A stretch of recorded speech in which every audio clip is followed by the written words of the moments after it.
everyone, it's Amber and welcome to day 3 of Acowar week. Today I'm going to be doing the Acotar / Acomaf book tag. I was tagged to do this by Path of Pages, so thank you so much for tagging me. I'll leave her video as well as the original video down below, and let's just get straight into this tag. Question number 1 is Lucian, a book that fits into more than one genre. This question I'm going to go with Carry On by Rainbow Rowell. This book for sure fits into more than one genre. It's a fantasy told like a contemporary, and it's set in a world really similar to Harry Potter. I really love this book. It's such a great story, and it follows a guy named Simon, and he is the chosen one, but he's like the worst chosen one to ever be chosen, and it's such a beautiful story and I really love it. But it's completely told like a contemporary, and it's a fantasy, which is really unique, and I think it fits perfectly with this question. Number 2 is Tamlin. Nice cover, but you don't like the inside.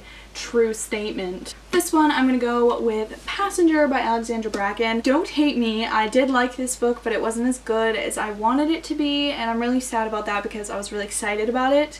But I think I read it too in the midst of the hype, and I read it like right when it came out, and I was really excited, but it wasn't as good as I thought it was gonna be. Everyone was saying it was a 5-star read, and for me it was more of like a 3.5 star. I enjoyed it, and I'm planning to read the second one, but it really wasn't as good as I thought it was going to be. But I still did enjoy it. It was a really fun story. It just, I didn't get all that I wanted from it. Number 3, Amarantha, a book that haunts you in either a good or a bad way.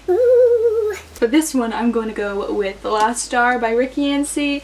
This book is haunting me because I loved the first book, and then I read the second one and it was like eh, and the third one I've heard it's not that great. So it's haunting me because I want to finish the series because I only have one book left, but I'm like, do I finish it? Because I feel like it might ruin it. So I really enjoyed the first one, and I completely forget what happened in the second one. So this book is really haunting me because I can't decide what I want to do about it. Number 4 is The King of Highburn, a book with a lot of bloodshed. For this one, I'm going to go with Throne of Glass by Sarah J. Maas.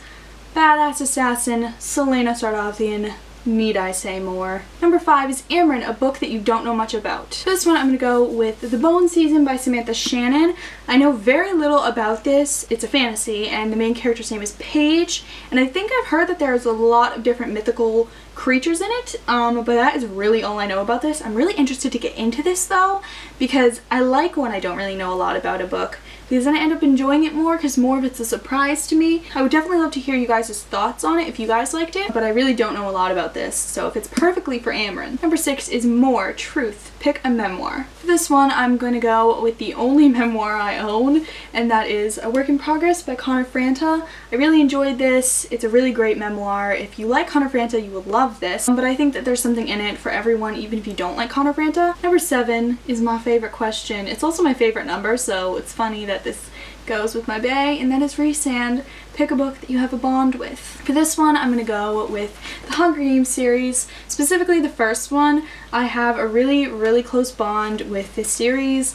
This really got me back into reading when I was in 6th grade, for one thing, and for the second, I got really obsessed with it, and I wore my hair in a braid every day. I wore a Katniss necklace every day. I really thought I was Katniss and I wanted to be her, and it really gave me someone to look up to, and I really do owe a lot to this series. Next is Feyre, a book that got you into reading. Besides the Hunger Games, Twilight really got me into reading, and also if we're talking like way back when I was little, Matilda really got me into reading. I really loved Roald Dahl when I was young. Number 9 is Spring Court. Pick a book that you read in springtime. For this, I'm going to pick my lovely baes. Back here, A Court of Mist and Fury and A Court of Thorns and Roses. Why did I say it in the wrong order? But I read both of those in the springtime, and those are the books that I have the fondest memories of reading in the springtime, and they're just very springy books because they're about fairies. You didn't think just because it was an Acotar and Acomaf tag that I wouldn't use them for one of the answers.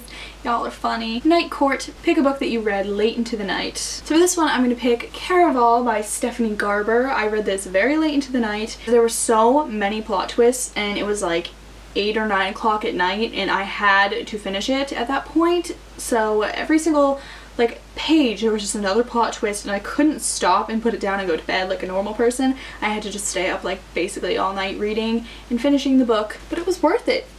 it was really worth it because I needed to know how it ended. So that's about it for the Acotar slash Acomaf book tag. So I hope you guys enjoyed this video. If you liked it, please feel free to give it a thumbs up, and you can also subscribe down below if you want to see more of Acowar Week. And I'll see you guys all tomorrow. Bye!